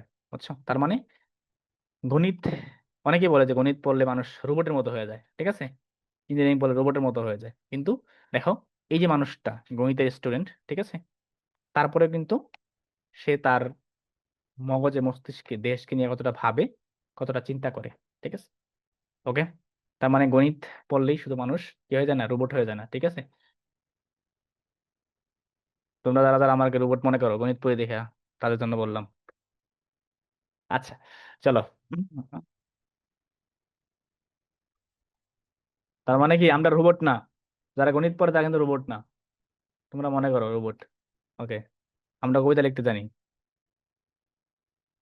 আচ্ছা, তাহলে শাহাদত মানে হচ্ছে শহীদ হয়, এটা আমরা পড়ছি। আরশ, এই যে সর্বব্যাপী ক্ষুধার আসন, এটা। খাটিয়া মানে হচ্ছে ক্ষুদ্র খাট, অর্থাৎ যেটা দিয়ে হচ্ছে কি কোনো কিছু করা যায়, ছোঁয়া যায়, অর্থাৎ এই যে লেখছে দড়ি দিয়ে ছাওয়া হয়। অর্থাৎ খাটিয়া বলতে এরকম একটা জিনিস যেটা হচ্ছে তোমার লাশ বহন করা হয়, এটা বলতে খাটিয়া বোঝায়। আইডি কার্ড, পরিচয়পত্র, গুরুস্থান, কবরস্থান, সমাধিক্ষেত্র। সিথি, মাথার চুলের 2 ভাগ করে বিন্যস্ত করে সরু রেখা সৃষ্ট, সেটাকে সিথি বলে। সিথি আমরা সবাই চিনি। ঠিক আছে, ওকে। এখন হচ্ছে দা ইন্ড। ঠিক আছে, ওকে। সো আমরা শেষ করলাম। এখন বলো তোমাদের কেমন লাগছে কবিতাটা, এবং তোমাদের আসলে কিছু বলার আছে কিনা, বলো কার কি বলার আছে। অল ক্লিয়ার, ঠিক আছে। আহ, স্যার আপনি জুলাই যোদ্ধা? জুলাই যোদ্ধা কিনা জানি না, তবে জুলাইয়ের প্রতিটা দিনই আমরা হচ্ছে যুদ্ধ করি বাঁচছি।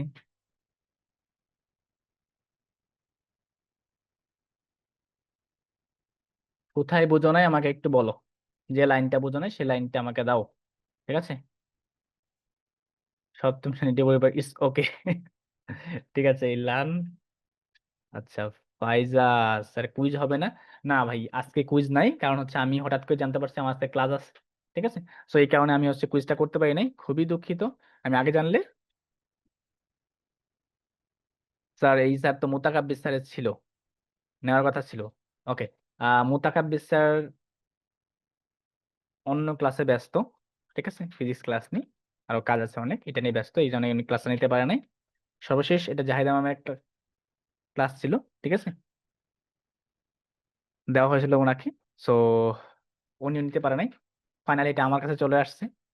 এবং কেন জানি না, যে এই কবিতাটা লিখছে হচ্ছে ম্যাথের একজন স্টুডেন্ট, এবং কবিতাটা পড়াইলাম আমিও, আমিও ম্যাথের একজন স্টুডেন্ট। হয়তো ফর্চুনেটলি আর আনফর্চুনেটলি এটা হয়েছে। ওকে। সাইবা বলছে স্যার আপনি মিছিলে ছিলেন? হ্যাঁ মিছিলে ছিলাম, দেখছো তোমরা, ঠিক আছে? এটা আমার আইডিতে আছে, আমার ফেসবুক আইডিতে। তোমার আমার ফেসবুক আইডি কি তোমার দেখাইছি? দাঁড়াও, এইটা যেটা তোমার দেখাইলাম না, এইটা হচ্ছে আমার ফেসবুক আইডি থেকে তোমাকে দেখাইছি। ওয়েট।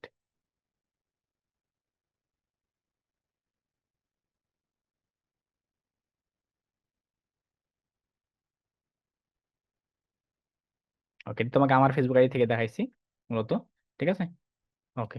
এই দেখো, এই যেটা হচ্ছে আমার আইডি, এখান থেকে এই ভিডিওটা আমি হচ্ছে এই প্লে করছি, কারণ আমার কাছে তো এখন আর রিসোর্স নাই, ঠিক আছে? এই কারণে আমার আইডি থেকে সরাসরি প্লে করছি, ঠিক আছে? ওকে। এইটা হচ্ছে আমার বন্ধু হৃদয়, ঠিক আছে? এই যে এইটা এইটা হচ্ছে বাড্ডা, ঠিক আছে? এই যে এখানে হচ্ছে কানাডা ইউনিভার্সিটি, এই পাশে হচ্ছে ইয়া, আর এই যে এখানে আছে না, এইখানে, এখানে হচ্ছে আমাদের ইউটিউব পরিবার, ঠিক আছে? এই যে বিল্ডিং গুলো আছে না, এই বিল্ডিং গুলো এখানে হচ্ছে আমাদের ইউটিউব পরিবার, যেখানে বসে এখন তোমাদের ক্লাস নিচ্ছি। ওকে। ভদ্র ছেলে 27টা এসএমএস দিয়েছে। স্যার কবিতাটি যা শিখেছি তা হলো ছাত্ররা তাদের দাবির জন্য এক স্বৈরাচার পতনে আন্দোলন করেছিল, যুদ্ধ করেছিল। হ্যাঁ, ঠিক আছে। কেউ কিছু বলবা? বললে হচ্ছে তাকে মাইক ওপেন করে দিব। হোয়াটসঅ্যাপ এন্ড আসসালামু আলাইকুম। ওয়ালাইকুম সালাম রায়দা। স্যার আপনি কোন ভার্সিটিতে পড়ছেন? আমি হচ্ছে ঢাকা ইউনিভার্সিটির অধীনে যে সরকারি 7 কলেজ আছে, তিতুমির কলেজ, ঠিক আছে? সেখানে আমি ম্যাথমেটিক্স বিষয়ে পড়াশোনা করছি, ঠিক আছে? গণিতে বিএসসি করছি, ঠিক আছে? এটা হচ্ছে ঢাকা ইউনিভার্সিটির এফিলিয়েট কলেজ, ঠিক আছে?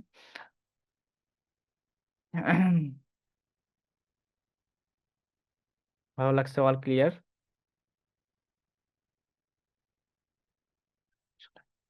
So you are the fighter of July, D U. Okay. অনেক অনেক ভালো ক্লাস ছিল। হ্যাঁ। প্রণয় দেব।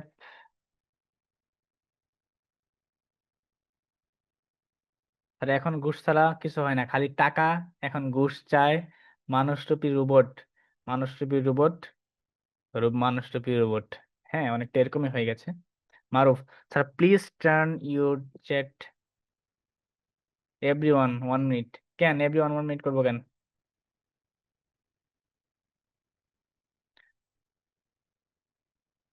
স্যার আমরা কি রোবট মনে করি? আচ্ছা আচ্ছা। স্যার আমিও বাড্ডা চিনি। রফ। রিয়ানা বলছে। ওকে। নুসরাত বলছে স্যার আপনার লেখা একটা কবিতা শোনান প্লিজ। আমার লেখা কবিতা শুনবা? আমার লেখা কবিতা ছিল, কিন্তু এখন তো বাসায় রেখে আসছি, কারণ কবিতা তো মুখস্থ থাকে না, ঠিক আছে? আচ্ছা, আরেকদিন নেক্সট শোনাবো, ঠিক আছে? নেক্সট শোনাবো, ঠিক আছে? তবে একটা একটা জিনিস শোনাইতে পারি, সেটা হচ্ছে কবিতা এমনি শোনাইতে পারি, ঠিক আছে?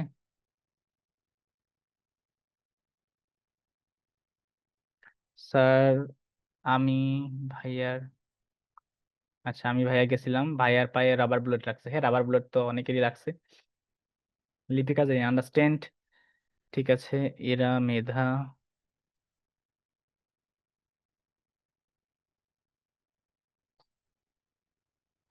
কান্দে দেশে আচ্ছা, কি বলছে? দেশ কান্দে। আচ্ছা, ঘাস কান্দে, গাছ কান্দে, কান্দে বাঁশের গোরস্থান একটু বোঝান। এ তো বুঝাইলাম যে দেশ কেন ঘাস কেন কান্দে। কারণ যখন একটা বুলেট একটা মানুষকে ছিদ্র করতেছে, তার রক্ত, তার গায়ে থেকে রক্ত পড়তেছে, একজন মানুষকে মারা হচ্ছে, তার গায়ে থেকে রক্ত পড়তেছে। হুম। তখন এই যে ঘাসে রক্ত পড়ে, তখন এই ঘাস কান্না করে। ঠিক আছে। আবার যখন এই যে কাঁদুনে গ্যাস ছোড়া হচ্ছে, বুলেট ছোড়া হচ্ছে, তখন যে শব্দ হয়, কাঁদুনে গ্যাসের যে টিয়ারশেলের যে ধোঁয়া, এই ধোঁয়ায় গাছ, যে গাছ, গাছপালা সেটা কান্না করে। ঠিক আছে। যখন একটা মানুষ মারা যায় আন্দোলনে, শহীদ হয়, তখন যখন তাকে কবর দেওয়া হয়, তখন সেই কবর দেওয়ার সময় তার কবরে যে বাঁশ ইউজ করা হয়, বাঁশ দেওয়া হয় কবর দেওয়ার আগে, সেই বাঁশও কান্না করে। এজন্য এটা বলা হয়েছে। আচ্ছা, সুদীপ্ত বলছে কথা বলবে, ঠিক আছে সুদীপ্ত বলো, কি বলতে চাও? সুদীপ্ত, বলো। আনমিউট করেছি। সুদীপ্ত,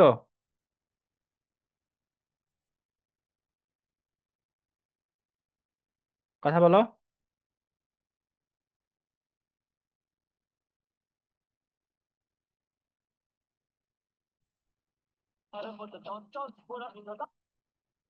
আচ্ছা, কথা বলো না, উদয় আন্তাজি। আচ্ছা, আর কেউ কিছু বলবা?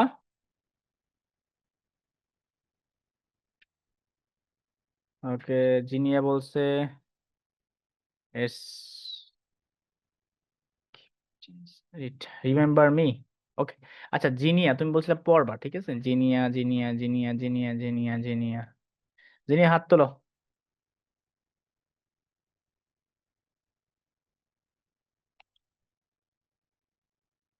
জিনিয়া হাত তোলো, হ্যান্ড রেজ করো।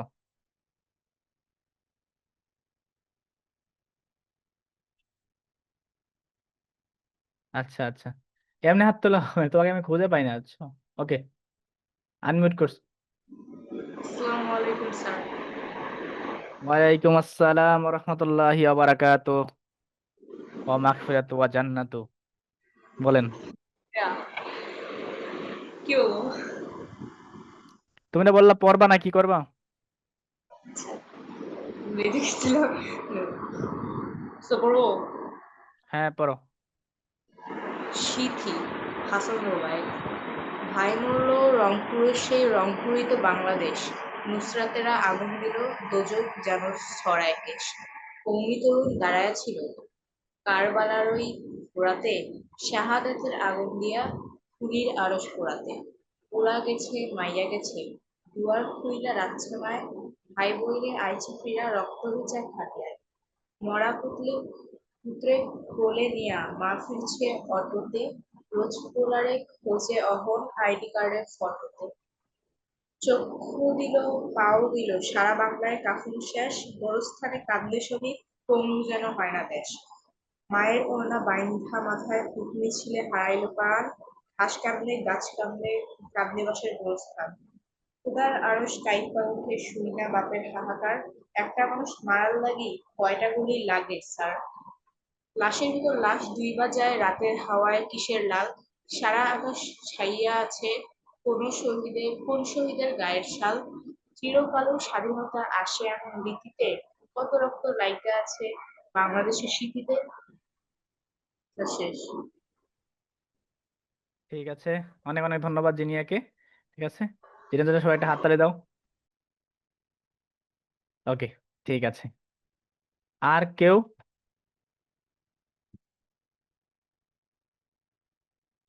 এনিওয়ান? সাইবা? স্যার হোমওয়ার্ক, কি হোমওয়ার্ক দিব? ওয়েট।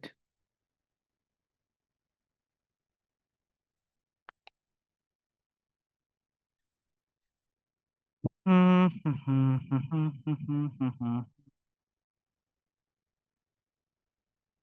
ওয়েট, তোমাদেরকে একটা জিনিস শোনাই, ঠিক আছে? দাঁড়াও একটু, আমি হচ্ছে স্ক্রিনশটটা অফ করছি, ঠিক আছে? এখানে বের করে নিই, তারপর তোমাদেরকে দেখাবো। চলো এখন হচ্ছে আমরা তোমাদের একটা কবিতা আবৃত্তি করে শোনাবো বলছিলাম, ঠিক আছে? সেজন্যই বললাম যে একটা কবিতা আবৃত্তি করে তোমাদের শোনাই। চলো।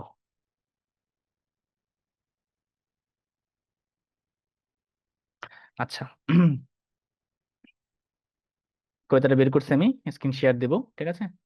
জাস্ট আমরা হচ্ছে 8টা 4 বাজে, 3-4 মিনিট লাগবে, ঠিক আছে?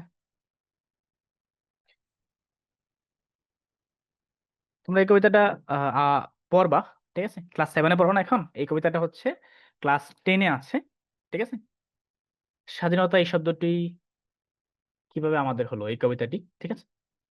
এই কবিতাটির আমি যখন ক্লাস 10-এ পড়ি তখন এই কবিতাটি আমি হচ্ছে আবৃত্তি করেছিলাম স্কুলে, সাংস্কৃতিক প্রতিযোগিতায়, বার্ষিক ক্রীড়া ও সাংস্কৃতিক প্রতিযোগিতায়। সেখানে এটা দিয়ে আমি হচ্ছে পুরস্কার পেয়েছিলাম, আমি সেকেন্ড পজিশন হয়েছিলাম, ঠিক আছে? ওকে, আমি তোমাকে একটু কবিতাটা আবৃত্তি করে শোনাচ্ছি, ঠিক আছে? যতদূর পারা যায়, ঠিক আছে? ওকে। তো যে তোমরা একটা কবিতা শুনতে চেয়েছিলা, যেহেতু আমার লেখা কবিতা তোমাদের শোনাতে পারবো না এখন, আমি হচ্ছে কবিতাগুলো বাসায় রেখে আসছি। ওকে, চলো আমরা একটু আবৃত্তি করি, ঠিক আছে? উম, স্বাধীনতা এই শব্দটি কিভাবে আমাদের হলো। নির্মলেন্দু গুণ। একটি কবিতা লেখা হবে, একটি কবিতা লেখা হবে, তার জন্য অপেক্ষার উত্তেজনা নিয়ে লক্ষ লক্ষ উন্মত্ত অধীর ব্যাকুল বিদ্রোহী শ্রোতা বসে আছে। ভোর থেকে জনসমুদ্রের উদ্যান সৈকতে কখন আসবে কবি, কখন আসবে? এই শিশু পার্ক সেদিন ছিল না, এই বৃক্ষে ফুলে শোভিত উদ্যান সেদিন ছিল না, এই তন্দ্রাচ্ছন্ন বিবর্ণ বিকেল সেদিন ছিল না। তাহলে কেমন ছিল সেদিনের সেই বিকেল বেলাটি? তাহলে কেমন ছিল শিশু পার্কে বেঞ্চে বিক্ষে ফুলের বাগানে দেখে দেওয়া এই ঢাকার হৃদয় মাঠখানি? জানি সেদিনের সব স্মৃতি মুছে দিতে হয়েছে উদ্যত কালো হাত। তাই দেখি কবিহীন এই বিমুখ প্রান্তরে আজ, কবির বিরুদ্ধে কবি, মাঠের বিরুদ্ধে মাঠ, বিকেলের বিরুদ্ধে বিকেল, উদ্যানের বিরুদ্ধে উদ্যান, মার্চের বিরুদ্ধে মার্চ। হে অনাগত শিশু, হে আগামী দিনের কবি, এই শিশু পার্কের রঙিন দোলনায় ধুল খেতে খেতে তুমি একদিন সব জানতে পারবে। আমি তোমার কথা ভেবে লিখে রেখে যাচ্ছি এই শ্রেষ্ঠ বিকেলের গল্প। সেদিন এই উদ্যান ছিল ভিন্নতর, না পার্ক, না ফুলের বাগান, এসবের কিছুই ছিল না। শুধু এক খণ্ড খণ্ড আকাশ, যেমন যেরকম সেরকম দিগন্ত প্লাবিত ধূ ধূ মাঠ ছিল, দুর্বাদলে ঢাকা, সবুজ সবুজময়। আমাদের স্বাধীনতার প্রিয় প্রাণের সবুজ এসেছিল, মিশেছিল এই ধুধু মাঠের সবুজে। কপালে কজিতে লাল শালু বেঁধে এই মাঠে ছুটে এসেছিল এক কারখানা থেকে লোহার শ্রমিক, লাঙল জোয়ার কাঁধে এসেছিল ঝাঁকে ঝাঁকে উলঙ্গ কৃষক। পুলিশের অস্ত্র কেড়ে নিয়ে এসেছিল প্রদীপ্ত যুবক, হাতের মুঠোয় মৃত্যু, চোখে স্বপ্ন নিয়ে এসেছিল মধ্যবিত্ত, নিম্নবিত্ত করুণ কেরানি, নারী বৃদ্ধ বেশ্যা ভবঘুরে, আর তোমাদের মতো শিশু পাতাকর্ণের দলে। একটি কবিতা পড়া হবে, তার জন্য কি ব্যাকুল প্রতীক্ষা মানুষের, কখন আসবে কবি, কখন আসবে? শত বছরের শত সংগ্রাম শেষে রবীন্দ্রনাথের মতো দীপ্ত পায়ে হেঁটে অতঃপর কবি এসে জনতার মঞ্চে দাঁড়ালেন। তখন পলকে দরুন ঝলকে তরিতে উঠিল জল, হৃদয়ে লাগিল ধোলা, জনসমুদ্রে জাগিল জোয়ার, সকল দুয়ার খোলা। কেরুদে তাহার বজ্র কণ্ঠবাণী, গণসূর্যের মঞ্চ কাঁপি কবি শোনালেন তার অমর কবিতাখানি। এবারের সংগ্রাম আমাদের মুক্তির সংগ্রাম, এবারের সংগ্রাম স্বাধীনতার সংগ্রাম। সেই থেকেই স্বাধীনতা এই শব্দটি আমাদের। ওকে, তো এই কবিতাটির সঙ্গে আমাদের, আমি কবিতাটি অনেকদিন পরে আবৃত্তি করেছি, ঠিক আছে। অনেক জায়গায় উচ্চারণে অনেক ভুল হয়েছে, আমি নিজেও সেটা অনুমান করতে পারতেছিলাম, কারণ অনেকদিন ধরে কবিতা আবৃত্তি করি না। কবিতা আবৃত্তি একটি অনুশীলনের বিষয়, বারবার অনুশীলন না করলে আসলে এটি প্র্যাকটিসে থাকে না। আমি এই কবিতাটি অনেক দিন পর আবৃত্তি করলাম, ঠিক আছে। সো এই কবিতাটি, এই যে বর্তমান সময়ে যেটা আমরা কবিতা পড়লাম বা হচ্ছে মিনিংটা, সেই মিনিং এর সঙ্গে অনেকটা যায়, ঠিক আছে। এখানেও কিন্তু আমাদের হাসনাত আব্দুল্লাহ, আমাদের নাহিদ ইসলাম ভাই, সার্জিস আলম ভাই, তারা কিন্তু ভাষণ দিয়েছে, তারা মানুষকে ডেকেছে, আমরা গিয়েছি শাহবাগে বারবার, ঠিক আছে। স্বাধীনতার জন্য কিন্তু আন্দোলন করেছি, কথা বলতে পারতাম না, এখনো যদিও বলতে পারি না, ঠিক আছে, সেটা ভিন্ন বিষয়, কিন্তু এভাবেই কিন্তু আস্তে আস্তে আস্তে আস্তে আস্তে আস্তে মানুষগুলো উজ্জীবিত হয়েছে, ঠিক আছে। সেই কবিতাটা এই কারণে তোমাদের পরে পরে বা শোনালাম, ঠিক আছে। সো আশা করেছি ঠিকঠাক মতো বোঝাতে পারছি ক্লাসটা, এবং কবিতাটাও যতদূর পারি আমি চেষ্টা করছি, ঠিক আছে। ওকে, মাহিন হাততালি দিয়েছে, ঠিক আছে। তোমরা হচ্ছে ছোটবেলায় একটু বেশি কবিতা, গল্প এগুলা পড়বা, বড় হলে আর পড়ার সুযোগ থাকবে না, হয়তো বা পাবা না, ঠিক আছে। আরেকটা কবিতা তোমরা খুব ভালো মতো পড়বা, সেটা হচ্ছে কবি নজরুলের যে বিদ্রোহী কবিতা আছে, এটি পড়বা তোমরা, ঠিক আছে। এবার ভালো লাগবে, ঠিক আছে। কবি নজরুলের যে বিদ্রোহী কবিতাটা আছে, ঠিক আছে, উম, বিদ্রোহী, বিদ্রোহী কবিতা, ঠিক আছে, বিদ্রোহী কবিতাটা পড়বা, ভাল লাগে আমার, ঠিক আছে। তোমরাও বলবা, ঠিক আছে। মানে বিদ্রোহী কবিতা আবৃত্তি করলেই মনে হয় যেন কেমন একটা আহ, একটা জোশ চলে আসে শরীরের মধ্যে, ঠিক আছে। বিদ্রোহী কবিতাটা সুন্দর না, কবি নজরুলের বিদ্রোহী, কবি নজরুল ইসলাম, ঠিক আছে। ওকে, তো বিদ্রোহী হচ্ছে কাজী নজরুল ইসলামের কবিতা, তোমরা এটা পড়বা, ঠিক আছে। তোমরা অনেকেই জানো, অনেকেই শুনছো, ঠিক আছে। এই কবিতাটা অনেক মানে ভাল লাগে আমার, ঠিক আছে। ওকে, কত বাজে?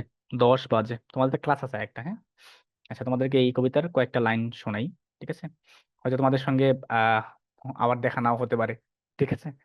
ওকে, শোনাই কয়েকটা লাইন, ভাল লাগতেছে আজকে কবিতাটা পড়ে, ঠিক আছে। ওকে, বিদ্রোহী, কাজী নজরুল ইসলাম। বলবীর, বল উন্নত মম শির, শির নেহারি আমারই নত শির ওই শিখর হিমাদ্রির। বলবীর, বল মহাবিশ্বের মহাকাশ ফারি, চন্ড সূর্য গহ তারা ছাড়ি। ভুলক ধুলক ঘুলক বেদিয়া, ক্ষুধার আসন্ন আরশে ছেদিয়া উঠিয়াছে চির বিস্ময়। আমি বিশ্ববিদাত্রীর, মম ললাটে রুদ্র ভগবান জলে রাজ রাজ টিকাদীপ্ত জয়শ্রীর। বলবীর, আমি চির উন্নত শির, আমি চির দুর্দম দুর্বিনীত নৃশংস, আমি মহাপড়ের, আমি নটরাজ, আমি স্লাইকুন, আমি ধ্বংস, আমি মহাবয়, আমি অভিশাপ পৃথ্বীর, আমি দুর্বার ভেঙে চুরে সব করি চুরমার, আমি অনিয়ম শৃঙ্খল, আমি দলে যাই যত নিয়ম কানুন শৃঙ্খল, আমি মানি না কোনো আইন, আমি ভরা তরি করি ভরা ডুবি, আমি ভীম ভাসমান মাই। আমি গুজরাটি, আমি এলেকে সকাল বৈশাখের, আমি বিদ্রোহী সুত বিশ্ববিদাত্রীর।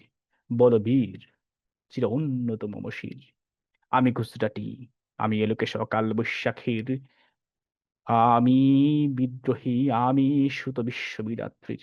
বলবীর, চির উন্নত মমশির। আমি ঝঞ্ঝা, আমি ঘূর্ণি পথ সম্মুখে যাহা পাই যাই চূর্ণি, আমি নিত্য পাগল ছন্দ, আমি আবরণ টানতে চাই, আমি মুক্ত জীবনানন্দ, আমি হম্বার, আমি ছায়ানট, আমি চঞ্চল ঠমকে ঠমকে চাকিতে চাই চমকে ফিন দিয়া দেই তিন দোল, আমি চপলা চেপলে হিন্দোল, আমি তাই করি বাই যখন যাহে চায় মন যা, করি শত্রুর সাথে গলাগলি ধরি মৃত্যুর সাথে পাঞ্জা, আমি উন্মাদ, আমি ঝঞ্ঝা, আমি মহামারী, আমি ভীতিয়ে ধরিত্রীর, আমি শাসন ত্রাসন সংহার, আমি উষ্ণ চির অধীর। বলবীর, আমি চির উন্নতশীল, আমি চির দুর্দম দুর্বিনীত, আমি দুর্দম মম পানের হদ্দম হদ্দম ভরপুর মদ, আমি হোম শিখা, আমি সাগ্নিক, আমি যজ্ঞীর, আমি যজ্ঞ, আমি পুরোহিত, আমি অগ্নি, আমি সৃষ্টি, আমি ধ্বংস, আমি লোকালয়, আমি শাসন ত্রাসন, আমি আসন নিবাসন, আমি ইন্দ্রাণী সুত, হাতে চাঁদ বালে সূর্য, এক হাতে বাঁকা বাঁশের বাঁশ ওই আর হাতের অনতুর্য, আমি কৃষ্ণ কণ্ঠ, আমি মন্থন বিশ্ব, আমি বেধির ব্যথা বেদির, আমি বেমুকেশ, আমি ধরি বন্দন, হারা ধরে ঘাঙিত্রের বড় ভীর, আমি চির উন্নত শির, আমি চির সন্ন্যাসী, আমি সুর সৈনিক, আমি যুবরাজ, আমি মমরাজ বেশে ম্লান গৈনিক, আমি বেদুইন, আমি চেঙ্গিস, আমি আপনার ছাড়া আমি কাহারে করি না কুর্নিশ, আমি ভদ্র, আমি ঈশান দৃশান, আমি রানী, আমি ইসরাফিলের সিংহার মহাওসান, আমি পিনাক প্রাণীর ত্রিশূল,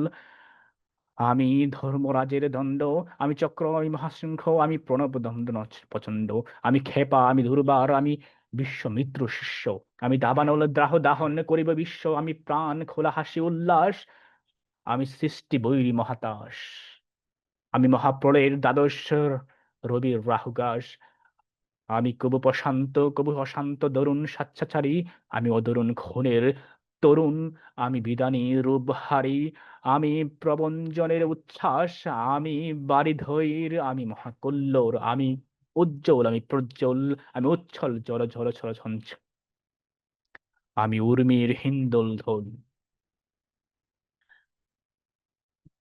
সো এই কবিতাটা অনেক বড়, ঠিক আছে, বিদ্রোহী কবিতাটা অনেক বড়। সো পুরো কবিতাটা হচ্ছে আমি এখন চাচ্ছি না করতে, ঠিক আছে। তোমরা যারা যারা ছিলা তাদেরকে একটু শোনাইলাম, ঠিক আছে। আর এখন কবিতা আবৃত্তি করার মতনও এত গলার নাই, ঠিক আছে। আর এখন নামাজ শুরু হবে। তো তোমরা যারা যারা হচ্ছে এতক্ষণ ধরে ক্লাসে ছিলে সবাইকে অসংখ্য ধন্যবাদ। আর তোমাদের হচ্ছে বাড়ির কাজ থাকবে এই যে কবিতাটা আছে, যে কবিতাটা আমরা পড়লাম সেই কবিতার, ঠিক আছে, অর্থাৎ হচ্ছে এই যে কবিতাটি আছে সিথি, এই সিথি কবিতার আজকে আমরা যেটা পড়াইছি এইটার উপরে তোমরা একটা এক মিনিমাম 200 ওয়ার্ডের একটা পাঠ পরিচিতি লিখবা, 200 ওয়ার্ডের একটা কনসেপ্ট লিখবা এই কবিতার উপরে। এই কবিতায় আসলে কবি কি বুঝিয়েছেন এটা নিজের মতো করে আমাকে লিখে দেখাবা, ঠিক আছে, এটাই তোমার বাড়ির কাজ। তাহলে নিজের মতো করে লিখে তুমি হচ্ছে দেখাবা যে এই কবিতায় আসলে কবি কি বুঝিয়েছেন 200 ওয়ার্ডের মধ্যে, ঠিক আছে। তো যারা যারা ক্লাসে ছিলা সবাইকে অসংখ্য ধন্যবাদ। সবাই ভালো থাকো, সুস্থ থাকো, ঠিক আছে, ইউটিউব পরিবারের সাথেই থাকো, ঠিক আছে। ওকে, তো আমরা এখানে ক্লাস শেষ করছি, যদি আর কারো কিছু না থাকে, ঠিক আছে। মনে করছে আর কারো কিছু নেই, ঠিক আছে। সবাই যারা যারা নামাজ পড়া নামাজে যাও, ঠিক আছে, নামাজ পড়ে নেক্সট ক্লাসে জয়েন করো। সবাই ভালো থাকো, সুস্থ থাকো এবং ইউটিউব পরিবারের সাথে থাকো। সবাইকে ধন্যবাদ।